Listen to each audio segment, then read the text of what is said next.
Assalamu alaikum and welcome to Beyond Allegations. I'm your host Hazim Arif and this is the show where we tackle some of the biggest questions and allegations that people raise against Islam and particularly the Ahmadiyya Muslim community.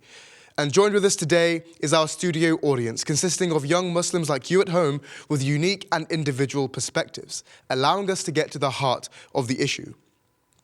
In our world today, it can be particularly tough to navigate life as young Muslims, especially living in the West. And I'm sure that many of us watching have faced difficult questions, normally based on misconceptions about our faith. Whether it's about our identity, our beliefs, or even about our role in society, there is a lot of noise out there. But here on Beyond Allegations, we're cutting through that noise. With an open mind and real conversations, we'll break down these myths. And most importantly, hear from you, our youth. We're going to talk openly, we're going to learn together, and we'll have some fun along the way. Let's dive in today's discussion. What does it mean to be a Muslim living in the West? And how do we stay true to our faith in a world that sometimes misunderstands us? Let's get started. So Ondemand, you're a missionary. You've been working for the past 1 or 2 years in the archives and, of course, in Al-Hakam department. So you've been focusing a lot on Western ideologies. So this question is more geared towards your expertise, is that we're living in a secular state. Where secularism is the modus operandi. And what does that mean? How does that impact, if it does, living as a young Muslim in the West? So maintaining our Islamic identity as Muslims whilst living in the West in a secular country like the UK is actually very much possible, contrary to what a lot of people might believe.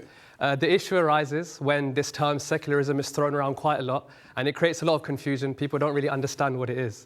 So if we go back to when it actually started in the 19th century, the reason why this came about was to separate the church from the state. So to kind of explain this a little bit further, historically speaking, if we take the UK, for example, UK was a Christian country. So the church and the religious leaders, they had almost complete authority. They had complete influence and power over what sort of went on in the land, the laws that were put in place, and all of the affairs that went on in the state. And a lot of the time, they actually used this right. It was called the divine right of kings. So the kings, they actually claimed that they were the divine elects of God on earth.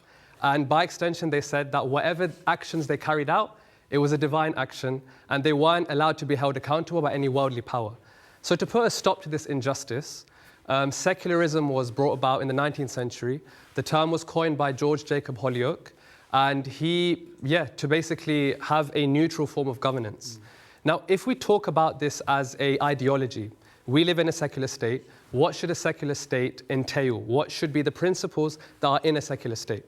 The first one, there's three. The first one I've just mentioned, the separation from the state and the religion or the church. The second one is actually really interesting.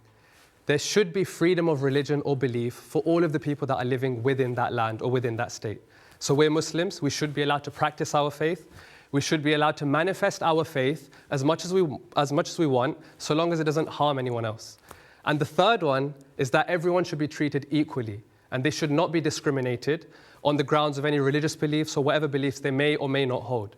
So points 2 and 3 are really important. So us living as Muslims in a secular state, we should be allowed to practice our faith however we wish, so long as we don't harm anyone, and we should not be discriminated.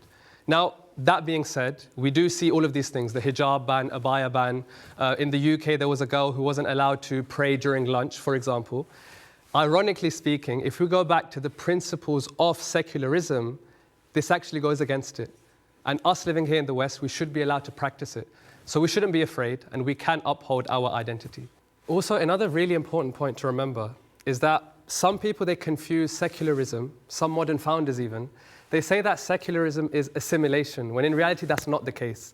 Being part of a secular society, it means that you contribute to the society, you integrate, but you don't assimilate. You don't just adopt their values. Right, okay. So at the heart of secularism, it's actually integration. And we as Muslims, we shouldn't assimilate, but rather we should integrate into our society. Okay, that's, you've made some really, really good kind of topic of discussion here, is that the difference between what assimilation is and what an integration is.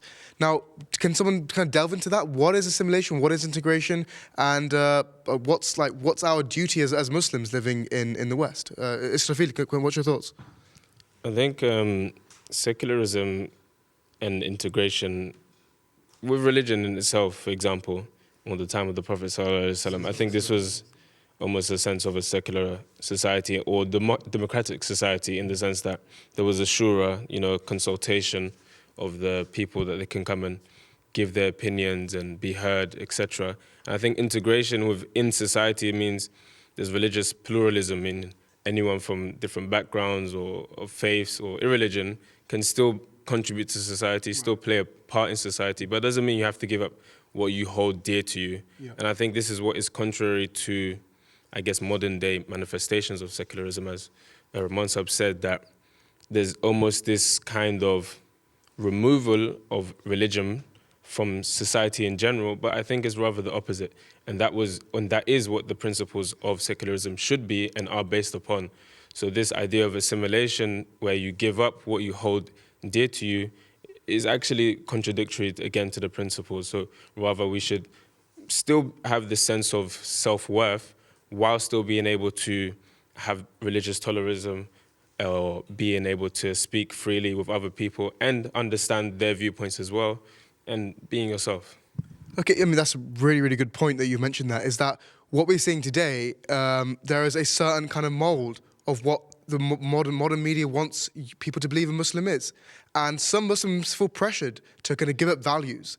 Akash, what do you think about this? Yeah, giving up values is definitely not the aim for Muslims, especially living in this secular society. As mentioned, we should not fall into assimilation, which is basically giving up our values just to conform to what we think other people might want us to be like. Rather, it's important to integrate. And the beauty about our religion, Islam, is that our values are values that, if you think about it, no society at its core would dislike. For example, one of our values is being friendly to the people around you, especially your neighbors. And so by doing that, you're portraying a good image of Islam, of your religion, of yourself as a human, and also integrating in society. So the two things don't necessarily need to clash, rather they can work together. And by doing that, we have opportunities to spread our message, spread Islam, and at the same time make people understand, and almost sort of uniting on certain points to at the end achieve a greater goal, which is peace and living together in unity and spreading our message. Okay, does anyone else have any kind of points to add to this about yourself? Yeah, I think if you practice Islam, and you can definitely then integrate yourself into the society we have today, and you also don't need to feel like pressure to adhere to things that are not your beliefs.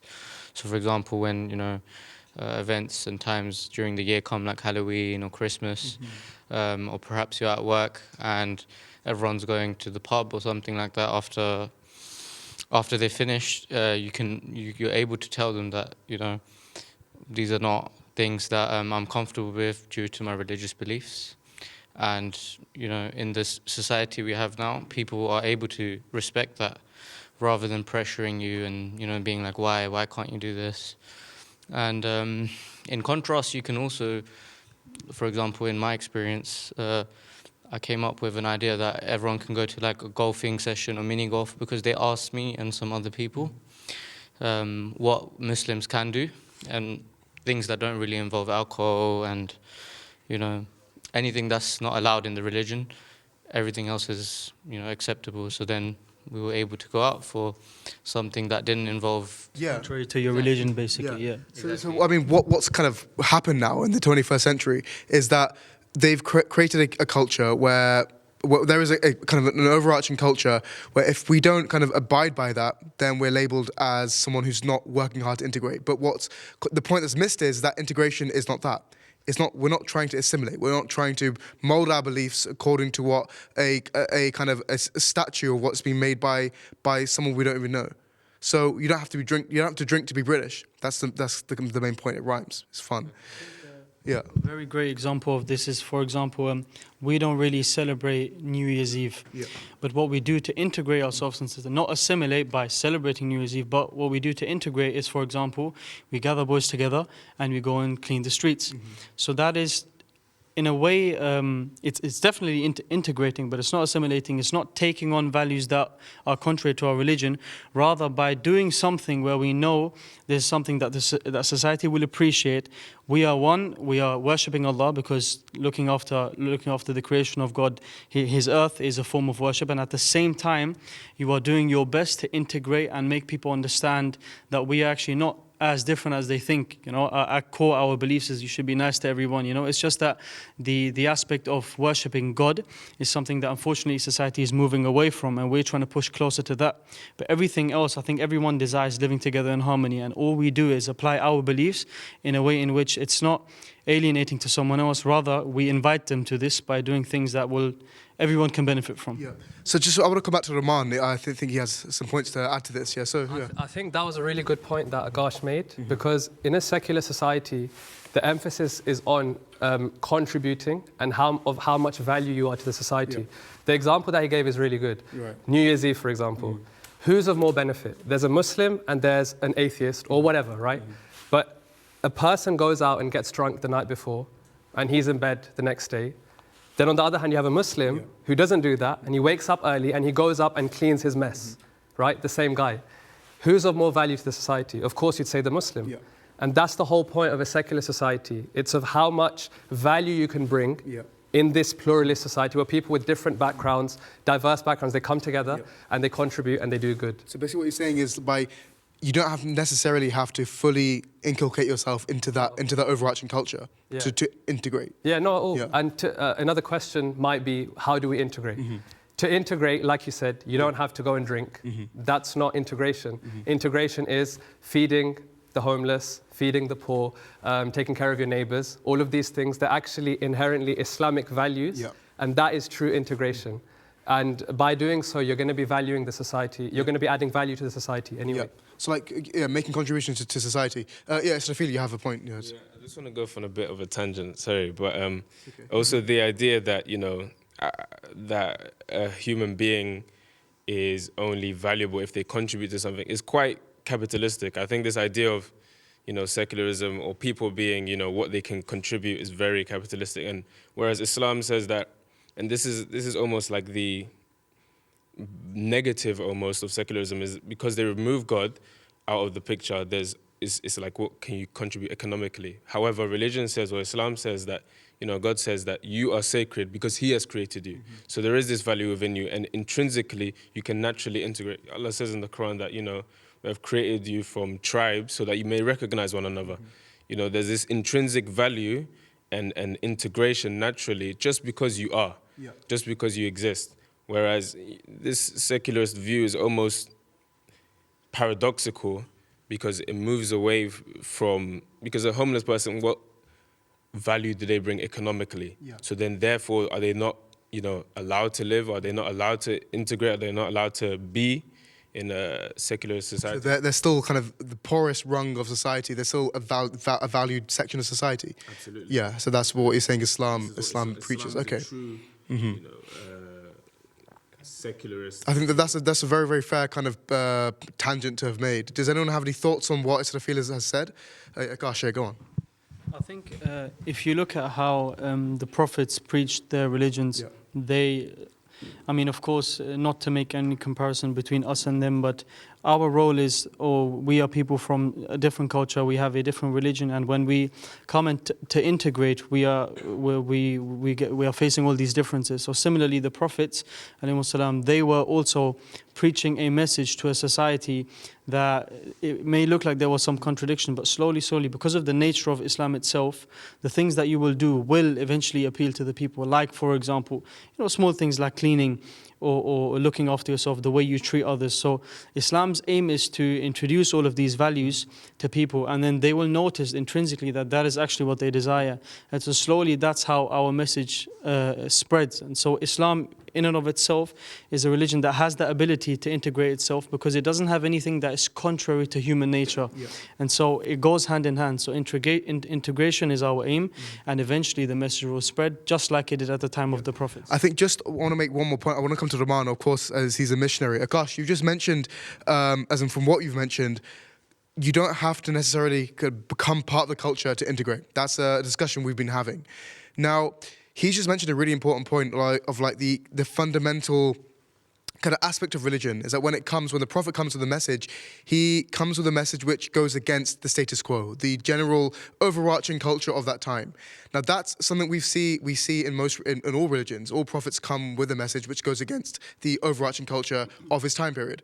Now, how does this fit into the entire discussion of integration and kind of assimilating yourself to a certain culture? Yeah, definitely, because I think that is the main point, that the prophet, i.e. the Prophet Muhammad sallallahu alaihi wasallam, he came with a religion which at the time was totally against the social norms. But by practicing Islam and by preaching Islam, it brought so much good to the society that, you know, everyone else had to realize that there's a lot of good coming from this religion. So Prophet Muhammad sallallahu alaihi wasallam, he didn't feel the need that, okay, I'm trying to spread Islam to this person, so let me pretend that I'm worshipping idols like them, or let me do the things that they're doing, let me go to the idols or whatever. He didn't feel the need to do that. He preached his message, and because it was the truth is heard, and the truth is clear. So without compromising his values, he managed to do that. And that's a strong message that I would give to everyone else, is that we have Islam Ahmadiyyat, which we know is the truth. If we go to university, if we go to school with this message, we don't need to worry about what anyone else is thinking about us, because we have the truth and we stand on the truth, which is solid. The foundations are very solid. Okay, so I want to come to someone in the middle.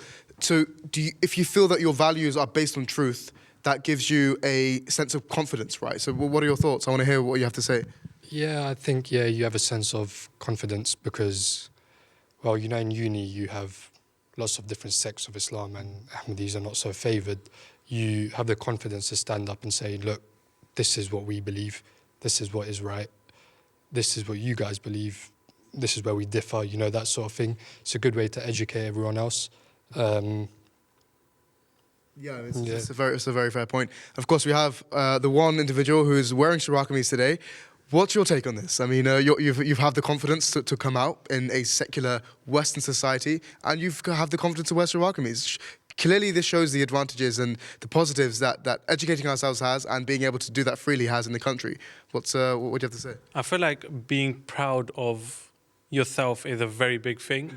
On top of that, with your religion as well, you shouldn't feel like there's a sense of I'm different from them or I'm different from them. I feel like you should all have like togetherness, which is a very good thing. I and everyone praises in Ahmadiyyat, which is what I wanted to get back to, as in of the whole media, which is portraying Muslims as like bad people. Like it's just from like past experiences, but with like Ahmadiyyat and even Islam, like you have like cleanups and we have homeless meetings and like where you feed the homeless, and then we got charity walks. It creates like people around them, like the average UK person will see that and be like, oh, like it's a good thing. Like they'll be more accepting of it rather than going off what the media says. Okay, you've mentioned some really go on. I think just some evidence for that is if you look at where the Ahmadi mosques are, like Masjid Fazl, Bat al-Futuh, and even Masjid Mubarak, if you ask the neighbours around there what their thoughts are on Islam, a lot of them will say, most of them would say, yeah, do you know what, it's a very nice religion, it preaches peace, and you know, they'll talk of Islam in a very positive way. Yeah, it's the conduct, isn't it? Like, it's letting your actions speak for the entire community, that, you know, you don't let the overarching principles of that the media tries to portray on you make your mindset. It's what the conduct is on the ground. Yeah, I totally agree. I just wanted to show that there is definitely evidence for that. The way you conduct yourself definitely changes what the view of people around you is. I wanted to kind of touch upon some advantages. I know, Rizwan, you're also a missionary of the Ahmadiyya Muslim community. You've been working just for under a year now. And I wanted to kind of get your take. Are there any advantages of living in a secular society as being young Muslims, as being Muslims in general? What's your views? Definitely, as being Muslims, there are many advantages. But specifically speaking, as Ahmadis, there's so many. If you look at the non-Western countries, for example, I'll mainly talk about Pakistan. Pakistan has declared us to be non-Muslims, Right. so we can't practice freely as we can here. I'll give you examples. For example, the way you started off the show today, you said Assalamu alaikum. Right, yeah. If you said that in Pakistan, you'd probably go to prison. Or there you can't publish books, we can't preach like we can here. We can't even quote the Quran in public. Aside from this, like Rahman said, we're heavily persecuted. Our graves are opened up, our mosques are destroyed. We can't even call a mosque a mosque. So all these things, if you compare it to the West has given us that freedom. So yeah, that benefit is there. But alongside with that, the benefit we've gained, we've also given benefit to the West. And what I mean by that is that we've given them Islam, the message of Islam. And that was foretold by the Holy Prophet ﷺ, where he stated that that the sun will rise from the West in the latter days. And the sun here literally means Islam and its teachings. So if you talk about, or if you look into the history of how Islam came to the West, you cannot, or you can't foresee the fact that we as a community had a big hand to play in that. We were the first to send a missionary to the US, first Muslim missionary. We were the first to build a mosque in London. We were the first to build a mosque in Spain after 600 years. So all these things play together. And that's because we were given freedom of religion. We expressed that freedom through preaching, and that is how the West gained Islam's message. Okay, I mean, that's a very, very fair point. As you know, living in a secular society does have its benefits. I mean, Rizwan has touched upon some pretty good points. As to we wouldn't be able to film the show. We wouldn't have this open discussion about how our identity is, how we feel as Muslims. So it's very, very fair to give credit where it's due. That the secular society has allowed us to do this. Now, touching on the positives. Do you feel the same as young Muslims? I mean, at university, who's at university right now? I know Israfil is and Daniel is. I'll take your view, Daniel. Like, what's your, the kind of positives? Has your experience at university been a positive experience? And I know that you're as part of AMSA. Could you kind of go more into about what AMSA is? So AMSA is an auxiliary organization. It stands for the Ahmadiyya Muslim Student Society, and in various universities, especially in London and in the UK, we have AMSA societies which are supported by university students' unions, and it is a place for people of all religion and no religion to come and discuss faith, but also serves as a place where Ahmadis can come and practice their faith together and form those relations that you may see similar relations in the Islamic societies at uni. And I think that within university in the West and within even sixth form or secondary school, there's always been opportunity. From a young age, I knew that there was a right to religion and a right to practice it. However, that opportunity doesn't necessarily mean ease. You have to be comfortable with putting yourself in the position where you explain to others who may not come from that background, who may not have been brought up with the values you have, that, we pray at these times, we do it in congregation, we recite Arabic in certain times of the day, sometimes we pray silently, sometimes we don't. But mainly, overall, I've seen that friends, colleagues, they've seen me go to pray, they've heard when I say that I lead some prayers, and they actually look to it with, interest, and they admire the discipline that we have. So. Okay, and that's you just kind of allowed me to think of. So far, we've had a discussion about how it's been difficult to portray Islam on the media, as in social media. The wrong narratives are always kind of pushed forward, and of course in the newspapers, on the news, it's always giving a negative kind of narrative of Islam. But open discussion, face-to-face interactions, we're allowed. And I know that AMSA has kind of held some debates. I mean, maybe you can delve more into that. Debates against atheism, debates against humanism. Tell us more about that. How has AMSA kind of aided that face-to-face discussion of Islam? So AMSA, like I said before, serves as a platform for people of all religion and none. And with that, we have the conversations that come into play, where you might speak to someone who maybe is agnostic, or someone who has no notion of the existence of God, or someone who is a fellow Muslim, but maybe they aren't Ahmadi and they don't understand your values, and maybe they have misconceptions about that. I think that these conversations, they come from the groundwork that you lay as your Muslim conduct in your day-to-day life. They see what they see online. However, you stand as you're a living contradiction to it, depending on how you conduct yourself and how you approach people. If you approach them with goodwill and love, and you become good friends with people, you get to have these conversations, which then you delve in deep into what they believe, and you get to share. And like we said, Islam, when we came to the West, and the West took from us and provided us with opportunities, and we also gave them benefits as well. So in a similar way, this happens on a smaller scale whenever we interact with people. Okay, and that's a very fair point.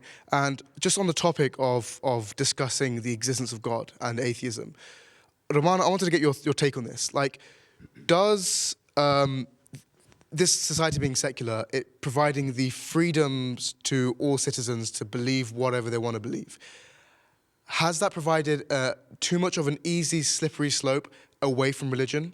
And why is it important to, at some point, putting measures to maintain a certain level of fear of God or a cognizance of God? What are your thoughts on that? I think, yeah, definitely. I feel like what we see now, living in a secular society, I feel like although it is good, but there's also a heavy emphasis on a godlessness sort of thing, where God is sort of taken out of the picture. And like I mentioned, equality, that there should be complete equality, is very hard to maintain that. And what we see is that there's a slight skew going towards the other side, where atheism is promoted even more.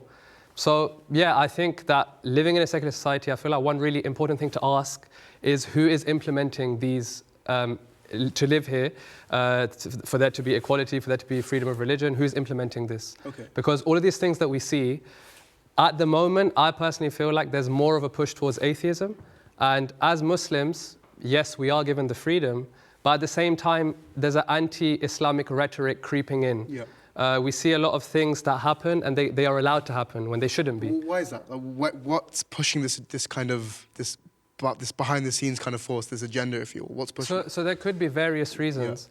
But one thing I would say, obviously with the far right, they have their own views, and they are pretty much against Islam. For example, these prominent atheists like Richard Dawkins, etc., they say they're against religion, but it's become very clear, even recently, that it's not actually all religions, rather it's Islam specifically. So I feel like these guys are given the platform, and under the guise of living in a secular state, we are secularists, we are secular, we are not backwards like these Muslims, as they say. They're given a push, and they sort of push their agenda, basically. So yeah, you have a point here, go on. Jazakallah, Hazim Sahab. And just to echo what Rahman Sahab said, I think because of secularism, I'd say this is a positive. Because of conversation, we are, especially in the academic sense, moving towards a place where Muslims now, we're at the forefront of science, scientific discovery, even medievally as well. You can look at all the Islamic philosophers who introduced things like algebra, for example. But these things aren't brought to light, again, because of that Orientalist view. But I think nowadays we're able to have conversations where we're able to have more nuance and understanding of each other. But again, there is that bridge that still needs to be that gap that needs to be bridged.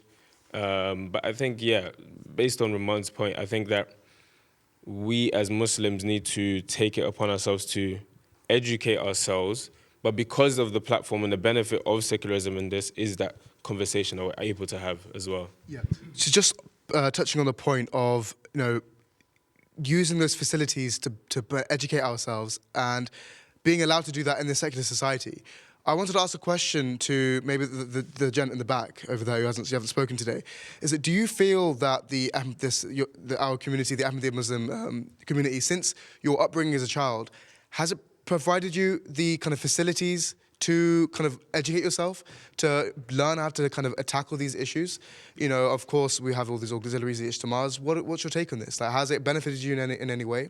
Because I know this isn't really present in many other kind of places in organized religion. So what's your take? So we've had lots of lessons and classes and jalsas and ijtimas where you just give knowledge of Ahmadiyyat.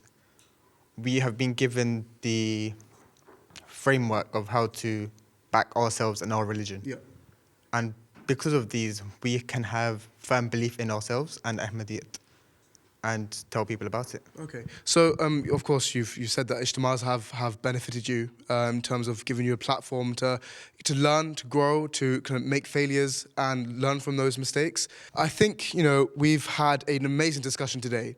We've, had, perspectives from people who are doing their A-levels, from the universities, and we've really gotten to the heart of what it is to be a young Muslim living in the West. Some people have had negative experiences, some people have had positive experiences.